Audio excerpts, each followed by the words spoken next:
Je vais vous présenter dans ce short un corpus de documents ayant trait aux recherches effectuées par Marguerite Muel, la veuve en premières noces du caporal Fernand Muel du 76e régiment d'infanterie, porté disparu le 22 septembre 1914 à Chépy dans le département de la Meuse. Marguerite Wesbach s'est mariée avec Fernand Muel à Paris le 27 janvier 1912 en la mairie du 11e arrondissement. De cette union est né Roger le 4 avril 1912. Fernand Muel est né le 13 août 1891 à Paris. Il est de la classe 1911 et exerçait à ses 20 ans, d'après sa fiche matricule de recrutement, la profession de comptable. Il a été incorporé le 8 octobre 1912 au 76e régiment d'infanterie et a été nommé caporal le 9 novembre 1913. C'est avec ce grade et au sein de la première section de mitrailleuses de ce régiment qu'il est projeté dans la Grande Guerre. Le 31 juillet 1914, il écrit à sa femme que la caserne de Clignancourt est consignée et finit sa lettre par un 56 jours et la fuite. En effet, il est à 56 jours de la fin de son service militaire. Le 6 août,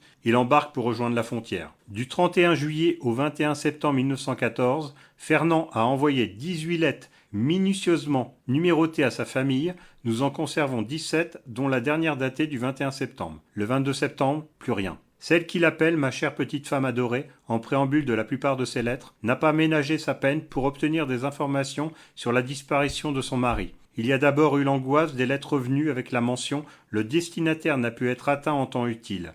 Mais Marguerite ne pouvait pas se résoudre à envisager la mort de Fernand. Elle mènera une véritable quête pour obtenir des informations sur le sort de son mari. Elle écrit au CICR à Genève, répond à des annonces de recherche publiées dans la presse par des parents de soldats du même régiment dans la même situation qu'elle, adhère à des associations de recherche de disparus comme la Croix Jaune. Malheureusement, il y a aussi les informations fausses qui lui parviennent. Fernand serait blessé et prisonnier en Allemagne. Elle essaye par tous les moyens, en sa possession, d'obtenir des informations jusqu'à écrire à la Chambre des députés en Allemagne. Sa lettre lui sera retournée non ouverte avec cette mention « Relations commerciales suspendues ». Mais force est de constater que le caporal Fernand Muel ne donne plus signe de vie et que toutes les recherches effectuées par Marguerite ne donnent aucun résultat. Marguerite doit alors se rendre à l'évidence, elle ne reverra plus Fernand. Il faut d'abord que le décès du caporal Fernand Muel soit déclaré constant, c'est-à-dire officiel, afin de lui ouvrir des droits en tant que veuve de guerre et que leur fils Roger soit reconnu pupille de la nation. C'est par un jugement daté du 8 octobre 1920